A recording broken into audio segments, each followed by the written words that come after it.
নমস্কার বন্ধুরা, এটা হচ্ছে আমাদের বাছড়া গ্রামের সরস্বতী শিশু মন্দির। এই শিশু মন্দিরের সামনে আছে কালী মায়ের মন্দির। এই কালী মায়ের পুজো হয় বৈশাখ মাসে। আমি আজকে চলে এসেছি শিশু মন্দিরে, কারণ আজকে মাতৃ সম্মেলন আছে।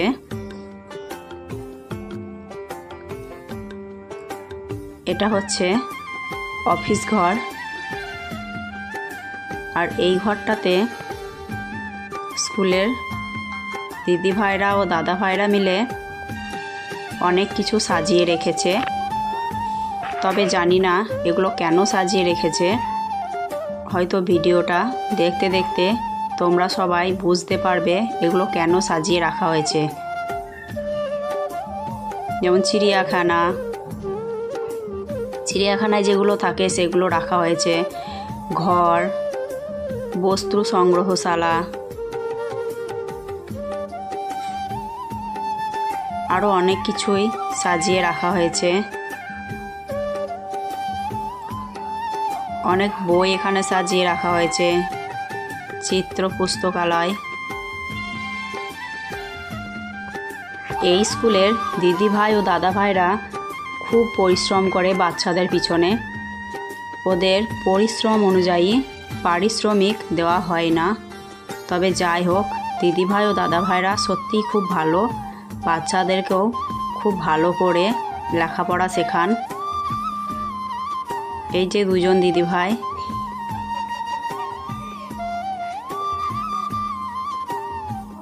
এখানে মায়েদের সই করানো হচ্ছে।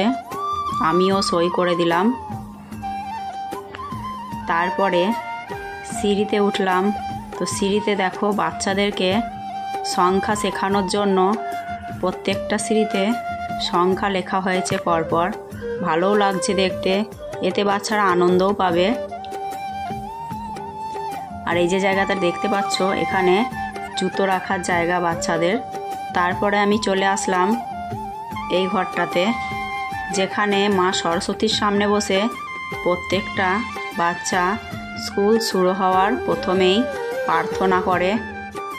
তো দেখো, একটা দিদি ভাই মা সরস্বতীর সামনে ধূপ প্রদীপ জ্বেলে দিচ্ছে। আর এখন অল্প কয়েকজন মা চলে এসেছে, এরপরে আরও আসবে। আমি ভিডিও করছিলাম দেখে এরা হাসাহাসি করছে। দিদি ভাইরাও খুব ব্যস্ত, সমস্ত কিছু ঠিকঠাক করে রাখছে। আর এদিকেও একটা পোস্টার টাঙানো হয়েছে।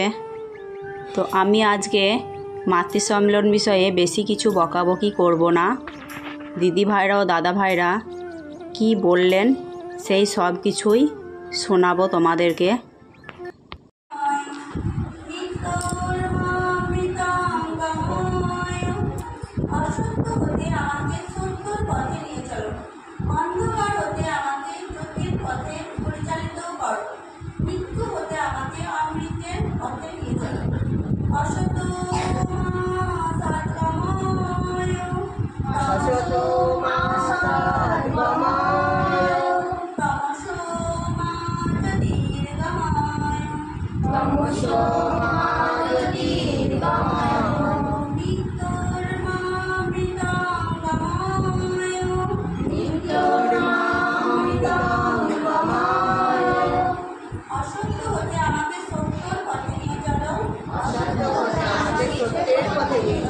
অন্ধকার হতে আমাকে জ্যোতির পথে পরিচালিত করো। মৃত্যু হতে আমাকে অমৃতের পথে নিয়ে চলো। মৃত্যু হতে আমাকে অমৃতের পথে নিয়ে চলো। সুখিনঃ সর্বে ভবন্তু সুখিনঃ সর্বে সন্তু নিরাময়াঃ সর্বে ভদ্রাণি পশ্যন্তু মা কশ্চিৎ দুঃখভাগ্ ভবেৎ। এখন দেখো অনেক মায়েরাই চলে এসেছে। আর এটা হচ্ছে শ্রুতি, ওর মায়ের সঙ্গে এসেছে। শ্রুতি আমাদের পৃথার সঙ্গে একই ক্লাসে পড়ে। তো এবার আমরা দেখে নেব দাদা ভাই এবং দিদি ভাইরা কি বললেন মাতৃ সম্মেলনে। সাদা অংশে পরিণত হয় আর বাকি সব কালো মরচে হয়ে থাকে, কারণ সেগুলো ব্যবহার হয়। এটা কিন্তু সপ্তাহে প্রোটিন যতগুলো অংশ থাকে ততগুলো অংশে কিন্তু কাজের জন্য ব্যবহৃত, কিন্তু আমরা এইটুকু ব্যবহার করি। ফলে ওই জায়গায় পাতলাও হয়ে যায়, আস্তে আস্তে ক্ষয়ও হয়, তার জমন চলে যাবে। সত্যি আমি খুব নমস্কার। বিদ্যার অধিষ্ঠাত্রী দেবী মা সরস্বতী আধ্যাত্মিকতার প্রতি এবং ভারত মাতাকে প্রণাম জানিয়ে ও আমাদের এখানে উপস্থিত সম্পাদক মহাশয়, মাননীয় সম্পাদক মহাশয় এবং পাটিকা কথার অর্থ হচ্ছে বাগান, যেখানে বাগান বলতে বাগান বা উদ্যান, যেখানে শিশুরা কী করবে, খেলবে, গাইবে, নাচ করবে, বিভিন্ন কিছু জিনিস শিখবে, বাগানের পরিচর্যা করবে। মানে মূল কথা যেখানে শিশুরা নিজেরা করার দরকারও নেই, কিন্তু ছবিগুলো দেখো, ছবিগুলো দেখেই কিন্তু প্রদর্শনী, তো প্রদর্শনী কি, প্রদর্শনীর ব্যবস্থাও করা হয়েছে নিচে। সেখানে কি ছিল, বিভিন্ন মনীষীদের ছবি ছিল, ফুল, বস্তু সংগ্রহশালা। আপনাদের ফোনে অনেকেই ঘরে বলছিলেন যে বস্তু সংগ্রহশালাটা কি, ঠিক আছে, আমরা অনেকে বুঝতেও পারছিলেন। তো বস্তু মানে তো ঘর মানে তো সহজ, সবাই জানেন ঘর মানে ঘর তো ঘরই, তাই না? কিন্তু ঘরেরও ঢের আছে। তো একটা ছোট্ট শিশু কিছু কিছু এমন কাজ আছে যেটা খুব আগ্রহ সহকারে করে। যেমন ধরুন আপনি বাড়িতে লুচি বেরোচ্ছেন, আপনারা অনেকেই মানে অজানা আছে, তাই তো? আর এটা আমাদের শিশু মন্দিরে হয়তো সহজে করা সম্ভব হবে না, তো আমরা করেছি। এবার হচ্ছে বাগান। বাগান বাগান মানে কি, সেখানে প্রচুর গাছ থাকবে, তাই তো? রঙ্গমঞ্চ। রঙ্গমঞ্চ কথার অর্থ হচ্ছে যেখানে একটা শিশুর কোনো বিধিনিষেধ থাকবে না, সে নিজের মতো করে খেলতে। চিড়িয়াখানা। চিড়িয়াখানা আপনারা দেখেছেন নিচে, তাই তো? আমরা তো এখানে একদম মানে যেগুলো সত্যি সত্যি। ক্রীড়াঙ্গন। ক্রীড়াঙ্গন কথার অর্থ হচ্ছে যেখানে শিশু খেলবে, লাফাবে, দৌড়াবে, বিভিন্ন রকম খেলা হতে পারে। লাফিয়ে চলা, ইটের উপর দিয়ে লাফিয়ে চলা, দড়ি টানাটানি খেলা, বা আরও অনেক কিছু। কলা। কলা কথার অর্থ হচ্ছে কি, যে কোনো কিছু আঁকা, আর্ট, ঠিক আছে, বা ছবি আঁকা হতে পারে, বিভিন্ন রকম কিছু, বা কোনো জিনিস তৈরি করা, মাটির পুতুল তৈরি করা, মূর্তি তৈরি করা। একটা শিশু যদি বিজ্ঞান প্রয়োগশালা। বিজ্ঞান কথাটা একটা 3 বছর বা 4 বছর 5 বছর বয়সী শিশুর কাছে একদমই অজানা, তাই না? একদমই অজানা। তার কারণ ওই বয়সী শিশুদের বিজ্ঞান ব্যাপারটা জানার কথা নয়, আর ওরা জানেও না, ওরা বিজ্ঞান কি সেটা বুঝবেও না। কিন্তু যখন আমরা শিশুকে বিজ্ঞান প্রয়োগশালায় প্রবেশ করাবো, আর সেখানে যে সমস্ত ক্রিয়াকলাপ মনে হয় যে যখন আমরা তাদেরকে বলবো চলো আজকে খেলা করবো, তারা কিন্তু খুব আনন্দ পাবে এবং সেই কাজ আস্তে আস্তে শিশু কি দেখবে না, ধীরে ধীরে চিনিটা জলের মধ্যে মিলিয়ে যাচ্ছে। লবণটা কিন্তু খুব সহজেই জলের মধ্যে মিশে যাচ্ছে। এটা একটা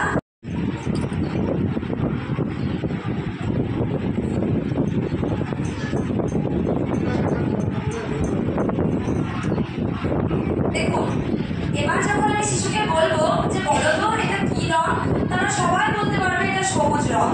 তাহলে এটা দেখুন, তখন শিশুরা বলতে পারবে দিদিভাই এটা লাল রং, এটা সবুজ রং। তাহলে রং চিনলো আমার শিশু। আর কি জানলো, জলটা যখন গ্লাসে ছিল তার কিন্তু কোনো রং ছিল না, তার গ্লাসের মধ্যে কিন্তু এই বিষয়গুলো জেনে যাচ্ছে। তারপর কিছু ইংরেজি ভাষা আমি বললাম, যেমন যে চিনি ইংরেজি কি, সুগার মানে হচ্ছে চিনি, লবণ ইংরেজি কি, সল্ট মানে হচ্ছে লবণ। এই যে একটা বিষয়ের মধ্যে আমার শিশু কত কি শিখতে পারলো, কি পারলো কি পারলো না। এবার আপনারা বলুন যে বই ছাড়া কি আমার শিশু সব শিখতে পারবে? এবার হাত তুলুন। আমার মনে হয় আমি কিছুটা হলেও আপনাদের বোঝাতে পেরেছি, দেখাতে পেরেছি। আর এছাড়াও এই যে ক্রিয়াকলাপটা ছাড়াও অনেক ক্রিয়াকলাপ আমাদের শিশু মন্দিরে করানো হয়। এটাও একটি স্কুলে করানো হয়েছিল এরকমই।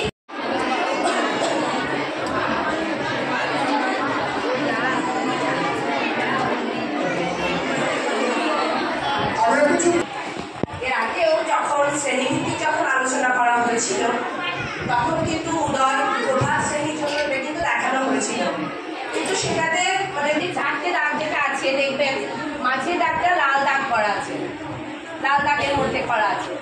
এই যে উপর থেকে যে 4টে দাগ আছে, 1 2 3 এই 3টে দাগের মধ্যেই সমস্ত বড় হাতের বর্ণ এই 3টে দাগের মধ্যেই হবে, এই 3টে দাগের মধ্যেই হবে, নিচের দাগে আসবেই না। বড় হাতের বর্ণ এই নিচের দাগে আসবেই না।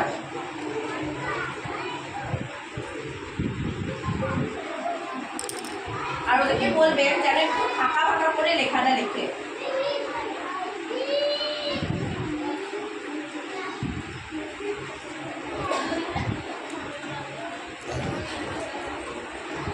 দেখুন আমি 3টে দাগের মধ্যেই কিন্তু লিখেছি, নিচের দাগে কিন্তু আমার লেখা থেকে আসেনি।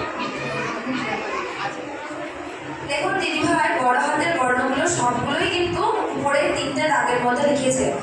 আমাদের শিশু উদয়ে তাদের ইংরেজি আছে, অনুশ্রেণীতে তো ইংরেজি নেই।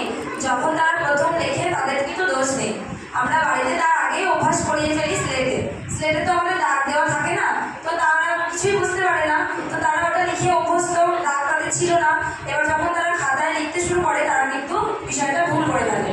তখন আমরা বারবার বলি আপনারা প্রত্যেকে দেখবেন শিশুর গৃহকাজের খাতায় কি লেখা থাকে সঠিক দাগের মধ্যে লেখো এবং পাশে লিখে দেওয়া থাকে। আমার উদয় শ্রেণীর ইংরেজি ক্লাস, আমি কিন্তু এরকম অনেক শিশু অনেকেই তার অভ্যাসটা পরিবর্তন করতে পেরেছে এবং কিছু শিশু আছে যাদের কিন্তু এখনো পর্যন্ত লেখার ঠিক দাগের মধ্যে তারা লিখতে পারছে না। তো আমার আপনাদের কাছে একটাই অনুরোধ, ওরা যখন লিখবে আপনি ওর লেখাটা একটু দেখবেন এবং তাকে বারবার করে বলবেন যে এই 3টে দাগের মধ্যেই লিখতে হবে। যেহেতু ওরা উদয়ে প্রথম ইংরেজি লিখছে তো ওদের তো একটু অসুবিধা হবে, যতবার ওরা লিখবে একদম পরিষ্কার হয় তার কিন্তু আর সংখ্যা নিয়ে কোনো সমস্যা হবে না। আমরা কি করি যে ভুলটা সাধারণত করে থাকি, আমরা 1 থেকে 10 পর্যন্ত শেখানোর জন্য কোনো এফোর্ট দিই না শিশুকে, তারা নিজেরাই বলতে পারে শিখে যান।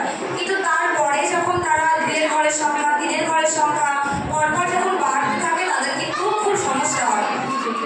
আমি বলবো যে 0 থেকে 9 পর্যন্ত সংখ্যার ধারণা তাদেরকে খুব পরিষ্কার করে দিতে হবে। যেমন সংখ্যা তো তারা জানবেই, সংখ্যাগুলো লিখছি তখন এই সংখ্যাগুলোর কিন্তু লেখার নিয়ম আছে, এই লেখার নিয়মটা কিন্তু আমরা সবাই মানি না। দেখুন এখানে আমি 1 লিখেছি আর এখানে 2 লিখেছি, যেমন 2টা লিখেছি কেমন, আমরা অনেকেই 2টা লিখি কি হবে, দেখুন অনেকে আমরা এইভাবে 2টা লিখি, এটা কিন্তু বাংলা 2 নয়, এটা হচ্ছে ইংরেজি 2, এটা হচ্ছে বাংলা 2। এখানে দেখুন 4টা, দেখুন 4টে গোল করি আমরা, উপরে যে গোলটা সেই গোলটা হবে ছোট, নিচে এই যে 9টা দেখুন এই 9টা এই দাগ বরাবর সমান হবে। আমরা অনেকেই 9টাকে এইভাবে লিখে দিই, যেটা কি হচ্ছে লি, এটা বাংলায় লি হয়ে যায়। তাহলে আমরা ইংরেজি যখন লিখছি বাংলা এই অঙ্ক লেখার ক্ষেত্রেও আমরা এই বিষয়গুলো দেখব শিশুদেরকে, বোঝা গেল? তাহলে শিশুরা সঠিকটা লিখতে শিখবে বা তার সাথে সাথে সংখ্যার ধারণাগুলো মানে সঠিক হবে, যে সংখ্যাটা দেখতে সুন্দর হবে। যদি সংখ্যাগুলো ঠিক, বিশ্বকবি রবীন্দ্রনাথের চরণে আমার যথেষ্ট প্রণাম। উপস্থিত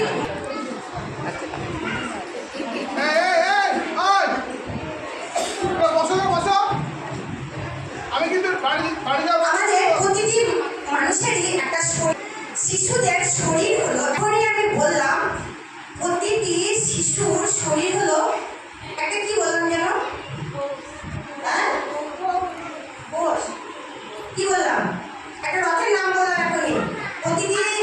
প্রতিটি শিশুর একটা জিনিস হলো রথ, সেই রথটা কি নাম বললাম, রথ যেটাকে মন চালনা করে, সেই রথটার নাম কি বললাম, শরীর। কি বললাম, শরীর। আচ্ছা, এই যে শরীর ফুসফুস তো করে, ফুসফুস আমাদের কি করে, মানে দূষিত বায়ু বের করে দেয়, তাই তো? আর বিশুদ্ধ বায়ু আমাদের ভিতরে প্রবেশ করিয়ে দেয়। এটা ছাড়াও ওটার একটা নাম আছে কিন্তু, বলো তো তোমরা কি নাম? এই যে আমরা নিচ্ছি এটাকে সাহায্য করছে, ফুসফুস ছাড়াও সেটাকে আর কি বলে? বাড়িতে কিন্তু অনেক বয়স্ক ঠাকুমারাও বলে, বাবা বেশি শুনতে পাই না, সেই কাজটা আমরা কিভাবে করতে পারি, মানে কি যদি আমাদের ঠিক থাকে তাহলে সেটা আমরা কোনো দিকে সেটা শুনবো না বা কোনো দিকে তাকাবো না, যদি কি ঠিক থাকে, মন বা 3টে পেলাম, শরীর পেলাম।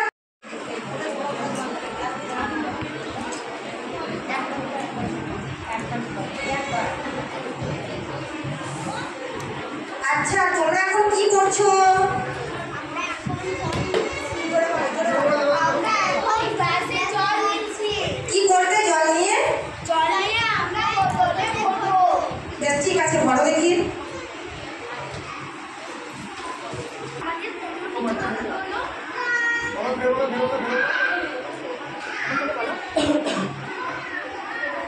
আমরা ক্লাস নিলাম এবং এই জল ভর্তি বালিটাতে গ্লাসটা চুপিয়ে জল ভরলাম। এতে আমাদের কোমর নিচু করতে হলো এবং কোমরে টান লাগলো এবং এই জলটি যখন আমরা বোতলে ভরলাম তখন আবার আমাদের কোমর নিচু করতে হলো এবং এতেও আমাদের একটা শারীরিক হলো এবং হাতের কোষে টান লাগার কারণে একটি হাতেরও শারীরিক হলো।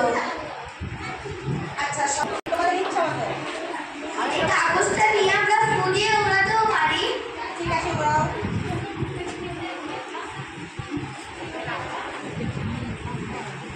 আমাদের ভিতর থেকে একটা বায়ু এলো এবং সেই বায়ুটাতে আমরা প্রয়োগ করে এই কাগজটি ওড়াতে পারলাম। আচ্ছা, তাহলে কাজটা মানে বায়ু এখন আমি যখন বোঝালাম জাগালো আমায় ছোট্ট পাখি তাকে পিউ পিউ পিউ পিউ পিউ। সবাই করো। সকালবেলা মোরা ঘুমিয়েছিলাম, জাগালো আমায় ছোট্ট পাখি তাকে পিউ পিউ পিউ পিউ পিউ। সবার মনে একটু আনন্দ হলো?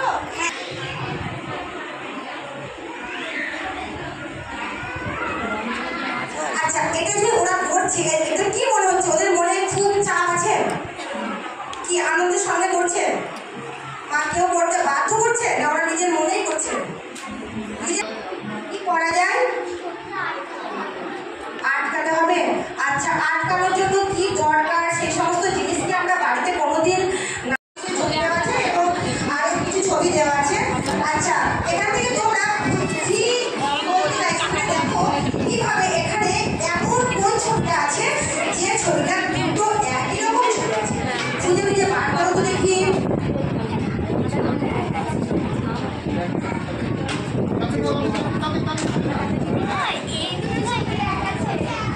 তাহলে এটাতেও কি হলো? এই যে অনেক ছবি আছে, এই ছবি দুটো যে একই, এটা কিন্তু কি করলো? সমস্ত দেখলো, তাই না? চিত্রগুলো মিলিয়ে মিলিয়ে কোনটা কি আছে, কোনটার সাথে কি মিল আছে। আচ্ছা, জল নিয়ে কি করবে? আচ্ছা, গাছের জল দিলে কি হয়? গাছে জল দিলে গাছ শুকিয়ে যায় না, গাছের বৃদ্ধি হয় এবং গাছ সতেজ হয়।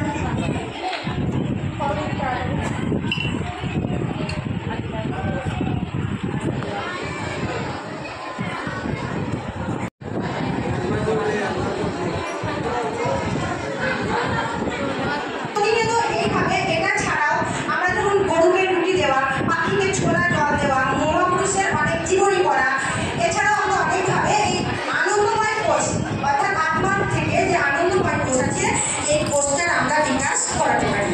বাড়িতে অবশ্যই আপনারা আপনাদের সামনে যে সমস্ত জিনিসগুলো কোষ আছে এই কোষটার আমরা বিকাশ করাতে পারি। বাড়িতে অবশ্যই আপনারা আপনাদের সামনে যে সমস্ত জিনিসগুলো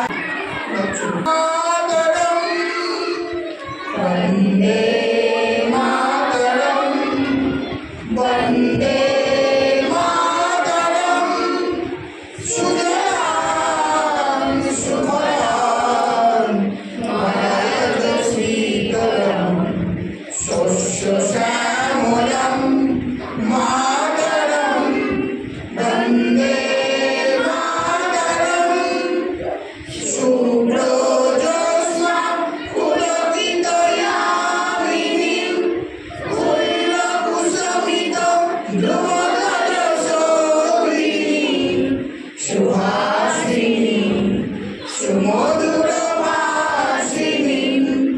सुखदां वरदां मातरं वन्दे मातरं वन्दे। এখন মাতৃ সম্মেলন শেষ হয়ে গেল। এবার মায়েরা সব একে একে বাড়ি যাবে। তো এবছরের মাতৃ সম্মেলন সত্যি একটু অন্যরকম ছিল। আমার বড় মেয়ে প্রীতি যখন এই স্কুলে পড়তো তখনও আমি মাতৃ সম্মেলনে এসেছি, কিন্তু তার থেকে এবছরের মাতৃ সম্মেলন একেবারেই অন্যরকম। আর এই বছর শ্রেণীভিত্তিক মাতৃ সম্মেলন করা হয়েছে, যেমন অরুণ, উদয় ও প্রভাত আজকে হলো, আর আগামীকালকে প্রথম শ্রেণী, দ্বিতীয় শ্রেণী, তৃতীয় শ্রেণী ও চতুর্থ শ্রেণীর মাতৃ সম্মেলন হবে। ঘরের দেওয়ালে অনেক মনীষীদের ছবি ও বাণী টাঙানো আছে। সত্যি আজকের মাতৃ সম্মেলনটা আমার খুবই ভালো লাগলো। তো তোমরাও ভিডিওটা দেখার পর কমেন্টে জানিও তোমাদের কেমন লাগলো। এটা হচ্ছে দোতলার অফিস ঘর। এখন দিদি ভাইরা ও দাদা ভাইরা সবাই মিলে অফিস ঘরে আছে। এটা হচ্ছে নিচের অফিস ঘর। তোমাদেরকে প্রথমেই এই ঘরটা দেখিয়েছি, আবারও একবার দেখালাম। আর দাদা ভাই আমাকে ভালো করে দেখাতে বললেন।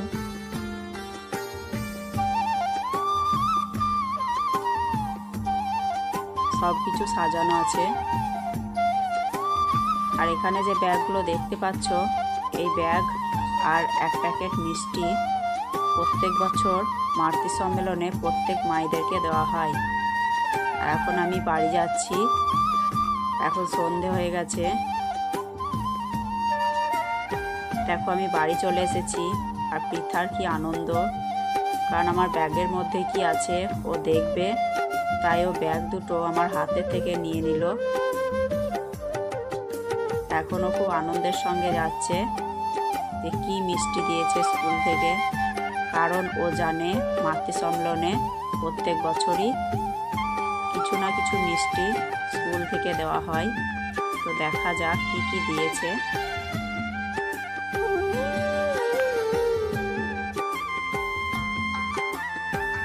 দেখো একটা মুগ ডাল ভাজার প্যাকেট, একটা সিঙ্গাড়া আর 4 রকমের 4টে মিষ্টি। তো ভালো থেকো বন্ধুরা, দেখা হবে পরের ভিডিওতে। আর আমার এই ভিডিওটা কেমন লাগলো কমেন্টে জানিও।